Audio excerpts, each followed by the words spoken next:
For this Epiphany Sunday, our reading is from the Gospel of Matthew, chapter 2, verses 1 through 12.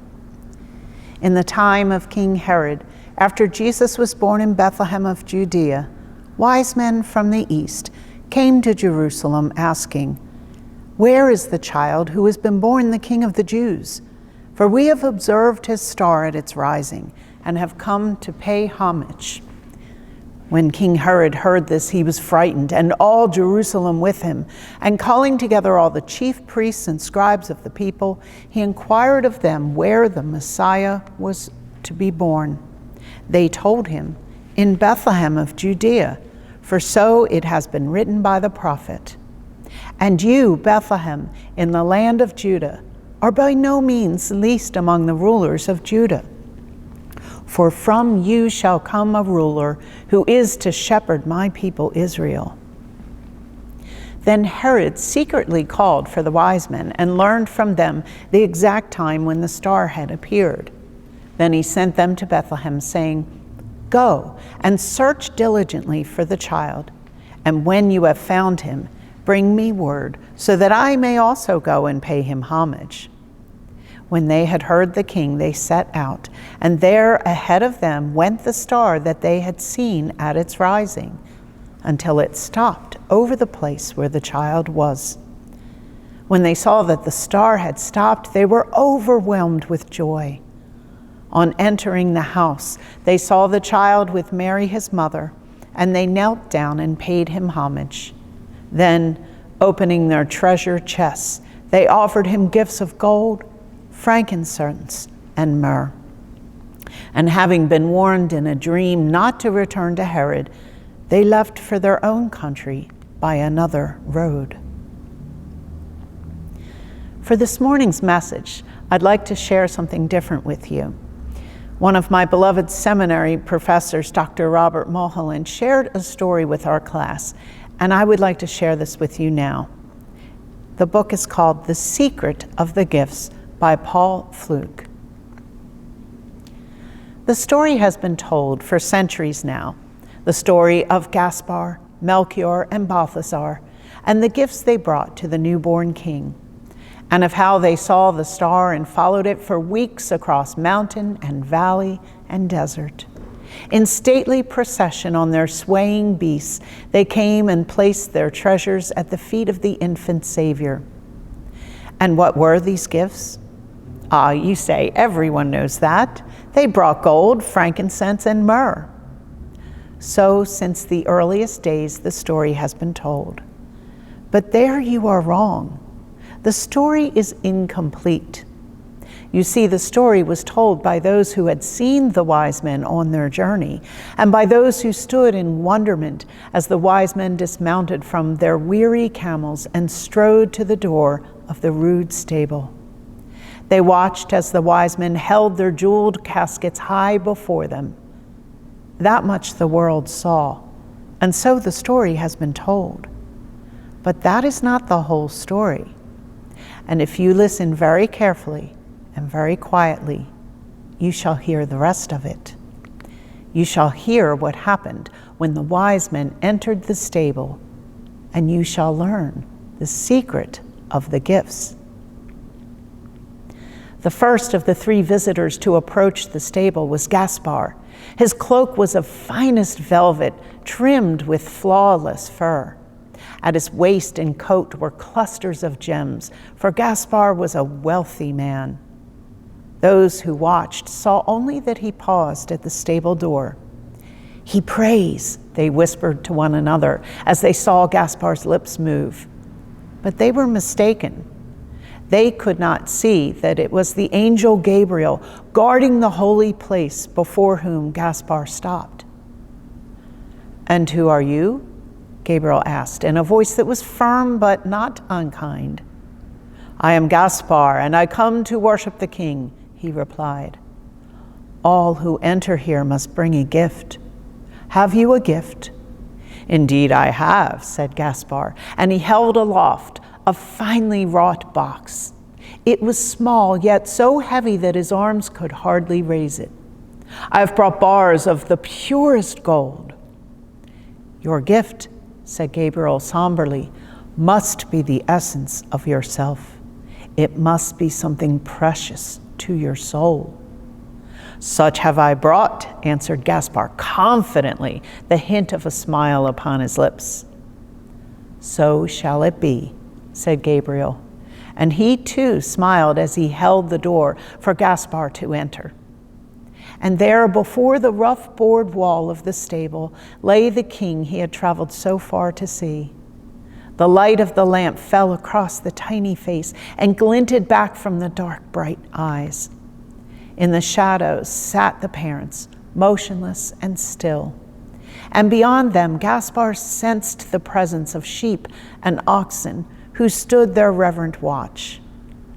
Gaspar advanced a step and then another. He was just about to kneel and lay his gold before the child when he stopped and stood erect. There in his outstretched hands lay not gold, but a hammer. Its scarred and blackened head was larger than a man's fist, and its handle was of sinewy wood as long as a man's forearm. But, Gaspar stammered as he stared, dumbfounded at the heavy tool. Then softly, from behind him, he heard the voice of Gabriel. So shall it be, and so it is. You have brought the essence of yourself. Gaspar turned indignantly. A hammer? What foul magic is this? None but the magic of truth. What you hold in your hands is the hammer of your greed. You have used it to pound wealth from those who labor so that you may live in luxury. You have used it to build a mansion for yourself while others dwell in hovels. You have raised it against friends and made them into enemies, and against enemies to destroy them. And suddenly Gaspar knew the truth. Bowed with shame, he turned toward the door to leave, but Gabriel blocked his way. No, you have not offered your gift. Give this? Gaspar blurted in horror, looking at the hammer. I cannot give this to a king. But you must, Gabriel replied. That is why you came, and you cannot take it back with you. It is too heavy. You have carried it for many years, and even now your arms ache with its weight. You must leave it here, or it will destroy you. And once again, Gaspar knew that the angel spoke the truth, but still he protested. The hammer is too heavy. Why, the child cannot lift it. He is the only one who can, but it is dangerous. He might bruise his hands or feet. That worry you must leave to heaven. The hammer shall find its place. Slowly, Gaspar turned to where the Christ child lay, and slowly he placed the ugly hammer at the baby's feet. Then he rose and turned toward the door, pausing only for an instant to look back at the tiny Savior before he rushed outside. The waiting world saw only the smile that wreathed Gaspar's face as he emerged from the stable. His hands were raised as though the wings of angels graced his fingers. That much the world saw, and so the story is told. Next to step to the door of the stable was Melchior, the learned Melchior. He was not so resplendent as Gaspar, for he wore the darker robes of the scholar, but the length of his beard and the furrows in his brow bespoke one who had lived long with the wisdom of the ages. A hush fell over the onlookers as he too paused before the door. But only Melchior could see the angel who stood guard. Only Melchior could hear him speak. "What have you brought?" asked Gabriel. And Melchior replied, "I bring frankincense, the fragrance of hidden lands and bygone days." "Your gift," cautioned Gabriel, as he had done before, "your gift must be something precious to your soul." "Of course it is," retorted Melchior. "Then enter, and we shall see." And Gabriel opened the door. Melchior stood breathless before the scene within. In all his many years of searching for elusive truth, he had never sensed such a presence as this. He knelt reverently, and from beneath his robe he withdrew the silver flask of precious ointment. But then he drew back and stared. The vessel in his hands was not silver at all. It was common clay, rough and stained as might be found in the humblest of cupboards. Aghast, he pulled the stopper from its mouth and sniffed the contents. Then he leapt to his feet only to face the angel at the door. "I have been tricked," he said, spitting the words with fury. "This is not the frankincense I brought." "What is it then?" asked Gabriel. "It is vinegar," Melchior snarled as though it were a curse. "So shall it be, and so it is," said Gabriel. "You have brought what you are made of." "You are an angel of fools," Melchior snorted. But Gabriel went on. "You bring the bitterness of your heart, the soured wine of a life turned grim with jealousy and hate. You have carried within you too long the memory of old hurts. You have hoarded your resentments and breathed on sparks of anger until they have become as embers smoldering within you. You have sought for knowledge, but you have filled your life with poison." As he heard these words, Melchior's shoulders drooped. He turned his face away from Gabriel and fumbled with his robe as though to hide the earthen jar. Silently, he sidled toward the door. Gabriel smiled gently and placed his hand on Melchior's arm. "Wait, you must leave your gift." Melchior sighed with a pain that came deep from within him. "How I wish I could. How long I've yearned to empty my soul of its bitterness. You have spoken the truth, my friend, but I cannot leave it here, not here at the feet of love and innocence." "But you can, and you must, if you would be clean. This is the only place you can leave it." "But this is vile and bitter stuff," Melchior protested. "What if the child should touch it to his lips?" "You must leave that worry to heaven," Gabriel replied, "for there is a use even for vinegar." So Melchior placed his gift before the Savior. They say that when he came out of the stable, his eyes shone with the clearest light of heaven's truth. His skin was as smooth as a youth's as he lifted his face to gaze on horizons he had never seen before. And in that, at least, the story is correct. There was yet one more visitor to make his offering. He strode forward now, his back as straight as a tree, shoulders firm as an oaken beam. He walked as one born to command. This was Balthazar, leader of many legions, scourge of walled cities. Before him, as he grasped it by its handle of polished ebony, he carried a brass-bound box. A murmur ran through those who watched as they saw him hesitate before the door. "Look," they whispered, "even the great Balthazar does obeisance before the king who waits within." But we know that it was Gabriel who caused the warrior to pause. And we too know the question that he put. "Have you a gift?" "Of course," answered Balthazar. "I bring a gift of myrrh, the most precious booty of my boldest conquest. Many have fought and died for centuries for such as this. It is the essence of the rarest herb." "But is it the essence of yourself?" asked Gabriel. "It is," replied the general. "Then come, and we shall see." Even the fearless Balthazar was not prepared for the wave of awe that struck him as he entered the holy place of the Christ child. He felt a weakness in his knees such as he had never known before. Closing his eyes, he knelt and shuffled forward through the straw in reverence. Then, bowing until his face was near the ground, he slowly released his grip on the handle of the box and raised his head and opened his eyes. What lay before him at the baby's feet was his own spear. Its smooth, round staff still glistened where the sweat of his palms had moistened it, and the razor edges of its steely tip caught the flickering light of the lamp. "It cannot be," Balthasar whispered hoarsely. "Some enemy has cast a spell." "That is more true than you know," said Gabriel softly from behind him. 1,000 enemies have cast their spell on you and turned your soul into a spear. "You speak in riddles," cried Balthasar, turning to face the angel. "I'll teach you not to jest at a time like this," and he raised his fist as if to strike. Gabriel did not flinch as he continued. "Living only to conquer, you have been conquered. Each battle you win leads you only to another with a foe yet more formidable."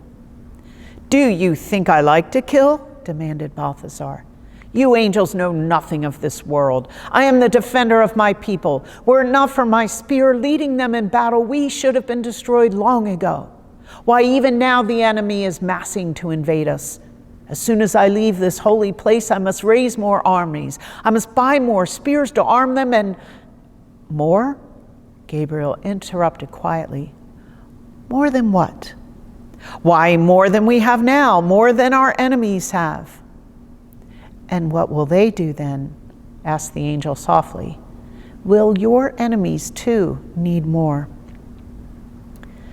Balthasar heard the angel's words, and they seemed to echo in the deepest places of his soul, as though vaguely familiar. Was the question one he had sometime asked himself? Was it that faintest flicker of doubt, quickly stifled by one who dare not to doubt? For a moment, Balthasar hesitated. Then, taking control of himself, he reached down and grasped his spear and turned toward the door. "I cannot leave this here. My people need it. We cannot afford to give it up." "Are you sure that you can afford to keep it?" "But our enemies will destroy us if we drop our spears," Balthasar said impatiently. "We cannot take that risk." "Yes, it is a risk, but your way is a certainty of spears." Once again, Balthasar hesitated, and once again the sweat of his palm moistened the smooth shaft of the spear. But now the beads stood out on his forehead as well, as the force of Gabriel's words did battle with centuries of warrior instinct. A long moment passed. Finally, Balthasar loosened his grip and the spear drooped toward the floor. But as he looked at the child at his feet, he whispered anxiously to Gabriel, "But here? Is it safe to leave it here?" The angel released a long-held breath as he whispered back, "This is the only safe place to leave it." "But he is a child, and the spear is sharp. It could pierce his flesh." "That fear you must leave to heaven." And they say that Balthasar went calmly from the stable, his arms hanging gently at his sides. They say that he walked first to Gaspar and Melchior where they waited and embraced them as brothers. Then turning to the others who watched, he went first to one and then to the next, and folding each in his outstretched arms as one greeting beloved friends whom he had not seen for a very long time. And that, at least, is how the story has been told. And it is true as far as it goes. But you have listened well, and now you know the whole of it. Now you too may kneel before the Christ child to leave at his feet those unseen, secret things that may be left nowhere else but there. And having visited the holy place, you too, like those 3 visitors of old, may go on your way, made new. But what of the gifts, you ask? What of the hammer and the vinegar and the spear? Well, there is another story about them and how they were seen once more years later, in fact, on a lonely hill outside of Jerusalem. But do not worry. That is a burden heaven took upon itself, as only heaven can and will even to this day.